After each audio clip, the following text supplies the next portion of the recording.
Hello, YouTube. It's Lion here with Hobbies of a Man once again, and today we are talking about another book. Now, today's book is Eye of the Tiger, written by Michael Scott Earl, published by MSE Publishing, his self-published company. The genres this time are sci-fi, space opera, and you could call it like military sci-fi specifically. Obviously, no adaptation. And yeah, before I get into this, I have reviewed other books by this author. You can find them right here in the card. I did Tamer, King of Dinosaurs, which is like a gamelit type of thing, and then Dragon Slayer, which is a type of sword and sorcery type of situation. And this one is space opera, but they all have elements or build up to a main character with a harem. I'm not in this volume for this series, but based on the covers and some of the descriptions for future volumes, I would say that harem is going to definitely be a part of this book at some point. So the premise here is that Adam, this man turned were-tiger, not werewolf, were-tiger, by evil scientist, makes a bid for freedom after a bit of luck allows him to turn on his captors, or his creators, I guess. He gets stuck with this woman who also seems to be artificially created in some way. And now they're forced to rely on each other in order to survive and then escape into the larger universe. Which is fun. It's actually quite an enjoyable story. And I think the writing style, I assume this is later than Dragon Slayer and Tamer, so it's a little bit more refined. I wouldn't say it's polished yet, but it's a lot better than it was before. And he falls into the whole like r/men writing women thing a lot less than he did before. Although that might be because the setup here is different from the other two books.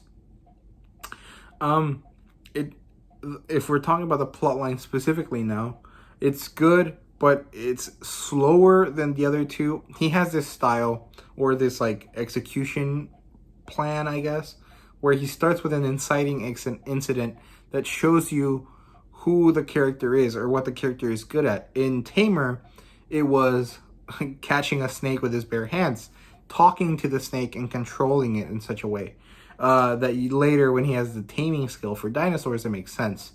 With Dragon Slayer, it was the guy being a firefighter and jumping into danger regardless of his own life to show that he was a hero and that was not afraid of fire, which is, necessary for him to fight dragons.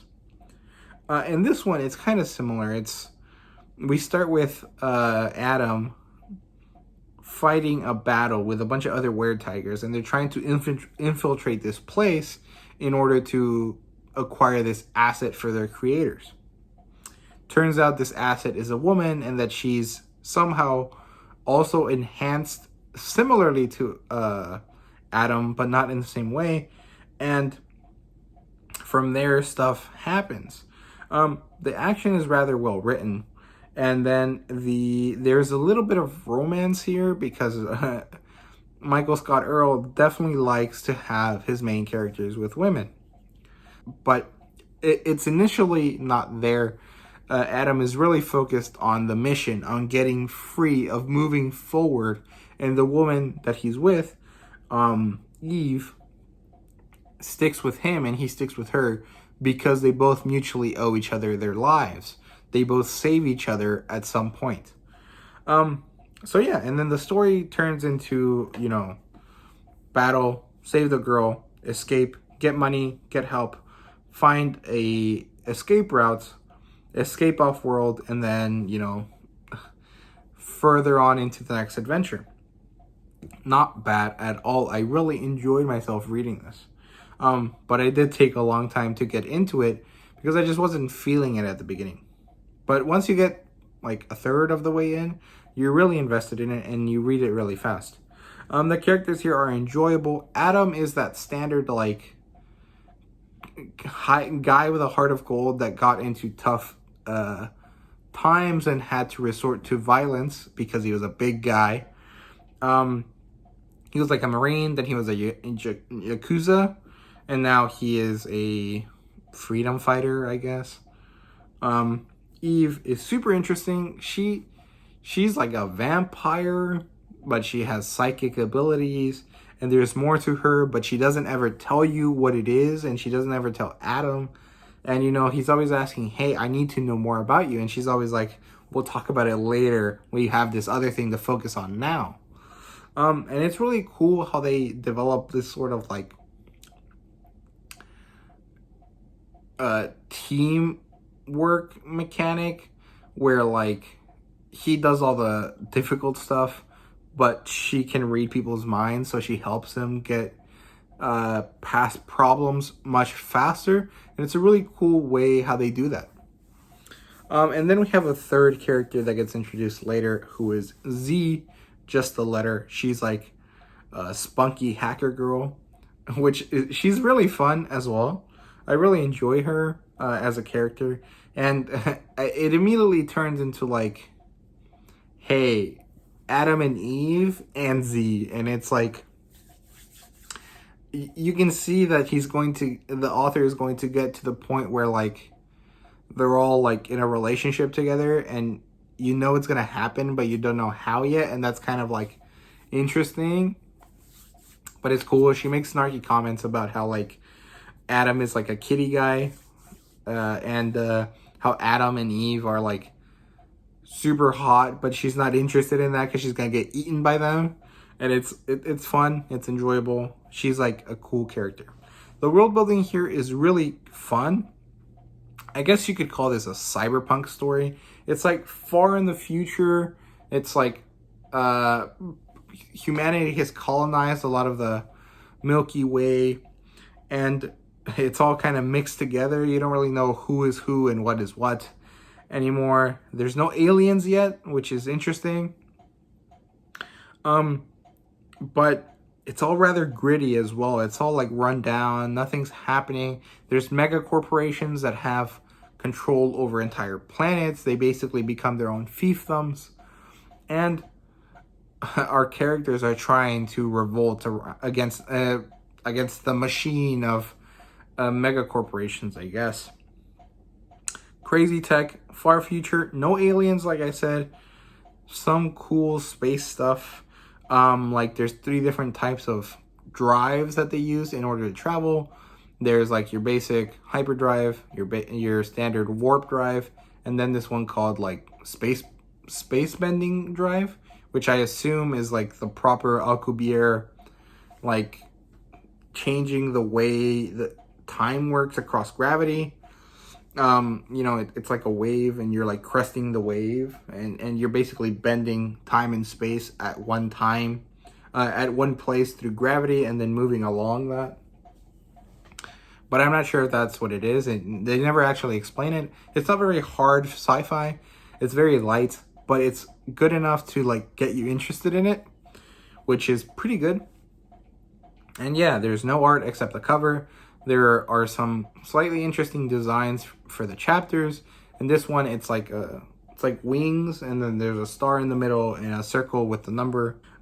Fan service wise, there's not really anything. There's a few scenes where they're both naked for some reason, but you know, nothing crazy. There's no sex yet. There might be in the later volume. I think there is going to be some in the later volume, because I'm starting to read the second one right now, and it kind of angles towards that. There's like hints that that's going to happen eventually. But yeah, I rated this a 4 out of 5, or well, between 3 and 4. 3.5 and 4, sorry.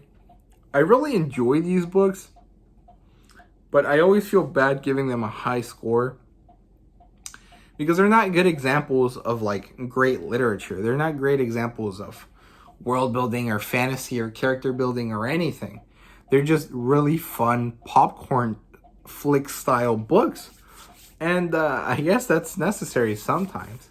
But it's a little bit weird when I'm trying to like gauge it against like other books that I read, and most other books that I read are definitely like high examples of fantasy literature, you know, like Wheel of Time, Brandon Sanderson, Codex Alera, that type of stuff. It's difficult to gauge these against those. So it feels weird to give them a high score. So yeah, I recommend it. And similar titles that I can think of is basically none. I guess it feels kind of like some military sci-fi, you know, like Evan Curry's Odyssey 1, some of the Halo novels, maybe the Clone Commando novels by Karen Travis, like the Star Wars stuff. That kind of like one man that's a little bit damaged, that like has slight problems like emotionally, and he's a soldier but he's still a good guy, and he's like trying to save people, that kind of thing. But yeah, hope you guys enjoy. Please comment down below and let me know what you think. Have you read this? Are you interested in reading it? Are there any other authors that write similar things to Megan Scott Earl? I know there are. I just haven't found any that I am particularly interested in. I would like to know if you guys have any suggestions. Please drop them in the comments. And yeah, thank you guys very much for watching once again, and see you guys later.